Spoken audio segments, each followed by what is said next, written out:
Makan kodokmu di awal, maka hidupmu akan jauh lebih produktif.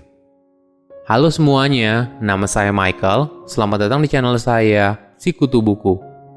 Kali ini saya akan bahas buku Eat That Frog karya Brian Tracy. Sebelum kita mulai, buat kalian yang mau support channel ini agar terus berkarya, caranya gampang banget. Kalian cukup klik subscribe dan nyalakan loncengnya. Dukungan kalian membantu banget supaya kita bisa rutin posting dan bersama-sama belajar di channel ini. Buku ini membahas bagaimana kamu bisa jadi produktif dengan membuat skala prioritas. Dalam sehari, kamu pasti dituntut untuk mengerjakan banyak hal. Pekerjaan mana yang harus dikerjakan duluan? Apakah pekerjaan paling mudah dulu atau pekerjaan paling sulit dulu? Brian beranggapan kita harus memulainya dari pekerjaan yang paling sulit dulu. Karena pekerjaan ini biasanya merupakan kegiatan yang paling sering kita tunda. Apalagi di zaman sekarang di mana kita pasti akan menerima banyak gangguan, entah dari luar diri atau dari dalam diri. Menentukan skala prioritas akan membuat kita berhenti menggunakan alasan tidak punya waktu dan mampu menyelesaikan pekerjaan paling penting yang sangat mendesak. Hasilnya, pekerjaan kita lebih efektif dan kita bisa punya waktu bersama orang yang dicintai dan melakukan kegiatan yang membawa kebahagiaan dalam hidup kita. Saya merangkumnya menjadi 3 hal penting dari buku ini. Pertama, metode Eat That Frog. Mark Twain pernah berkata, jika hal pertama kali yang kamu lakukan setiap pagi adalah makan kodok hidup, maka kamu pasti akan menjalani hari dengan bahagia, karena kamu sudah melewati sesuatu yang mungkin merupakan hal terburuk sepanjang hari.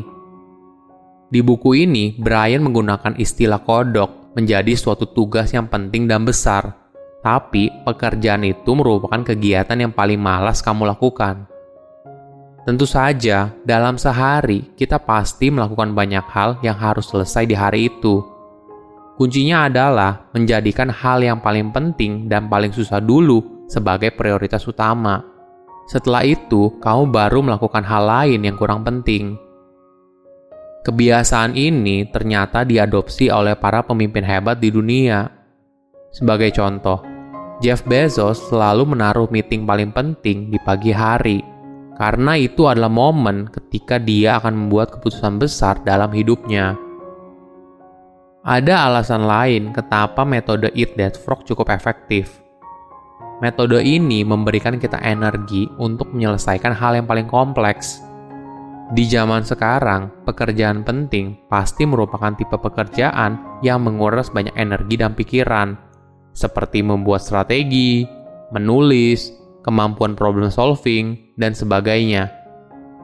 Itulah mengapa kita memfokuskan energi terbesar kita untuk menyelesaikan pekerjaan terpenting, agar kita tidak terganggu oleh gangguan dari luar seperti email, meeting, dan chatting, atau juga gangguan dari dalam seperti rasa malas dan sikap menunda pekerjaan. Masalah terbesar perusahaan atau organisasi zaman sekarang adalah kegagalan saat eksekusi. Banyak orang tidak bisa membedakan antara aktivitas umum dan pencapaian. Mereka sibuk melakukan meeting dan membuat rencana yang bagus, tapi mereka lupa ada hal yang paling penting, mengerjakannya dengan sungguh-sungguh hingga berhasil. Sebagai contoh, jika kamu ingin jadi penulis terkenal, punya bisnis online, atau ingin punya hobi baru, semua ide itu bisa saja muncul di pikiranmu, tapi tidak ada gunanya kalau kamu tidak segera bekerja dan mengerjakannya hingga menghasilkan sesuatu. Ini merupakan kedisiplinan yang harus dibangun setiap hari agar jadi kebiasaan sukses di masa depan. Kedua, cara kerja Eat That Frog. Sepanjang karirnya, Brian menemukan satu kenyataan sederhana. Kemampuan untuk fokus pada satu pekerjaan yang paling penting adalah kunci untuk mencapai kesuksesan. Setiap pencapaian besar dalam sejarah umat manusia berasal dari pekerjaan panjang yang penuh konsentrasi, hingga akhirnya menjadi kenyataan. Gunakan kemauan kerasmu untuk fokus menyelesaikan pekerjaan paling penting. Makan kodokmu dan jangan berhenti sampai selesai semuanya. Jika kamu sudah menyelesaikan pekerjaan paling sulit, Terus apa yang harus kamu lakukan? Brian menuliskan metode ABCDE. Ini merupakan daftar pekerjaan yang harus kamu lakukan setiap hari. Jadi, kamu membagi daftar pekerjaanmu ke dalam 5 alfabet. A adalah pekerjaan yang harus kamu lakukan. Ini merupakan pekerjaan yang kamu identifikasikan sebagai kodok dalam harimu. B adalah pekerjaan yang seharusnya kamu kerjakan. Kamu tidak boleh mengerjakan pekerjaan yang ada di daftar B jika kamu belum menyelesaikan pekerjaan yang ada di daftar A. C adalah daftar pekerjaan yang bagus jika kamu selesaikan, tapi tidak ada konsekuensinya bila kamu kerjain atau tidak. D adalah daftar pekerjaan yang bisa kamu delegasikan ke orang lain. Sedangkan E adalah daftar pekerjaan yang bisa kamu singkirkan, karena tidak memberikan dampak apapun. Ini merupakan teknik untuk menentukan skala prioritas dalam sehari. Mungkin setelah kamu membagi semua pekerjaan dalam sehari, kamu masih menerima kesulitan. Kenapa kodoknya terasa begitu sulit dan tidak tahu harus mulai kerjakan dari mana? Brian memberikan tips, ada 2 teknik yang bisa kamu lakukan. Pertama adalah salami slice. Salami adalah sosis daging yang biasanya dijual dalam bentuk irisan dan digunakan untuk isian sandwich, topping pizza, atau hidangan lainnya. Intinya, kita harus membagi pekerjaan yang paling penting menjadi ukuran paling kecil, sehingga akan memudahkan kita untuk menyelesaikannya. Menariknya, ketika kita mulai membagi pekerjaan ini menjadi potongan yang lebih kecil, tanpa sadar kita sudah menyelesaikan semuanya. Teknik kedua adalah Swiss cheese. Kita memperlakukan pekerjaan seperti Swiss cheese, yaitu dengan membolonginya. Contoh nyatanya adalah dengan menyetel waktu berapa lama kita harus mengerjakan suatu pekerjaan yang spesifik. Misalnya, dalam waktu 15 menit, kita harus bisa menyelesaikan 3 slide konsep bisnis dalam presentasi.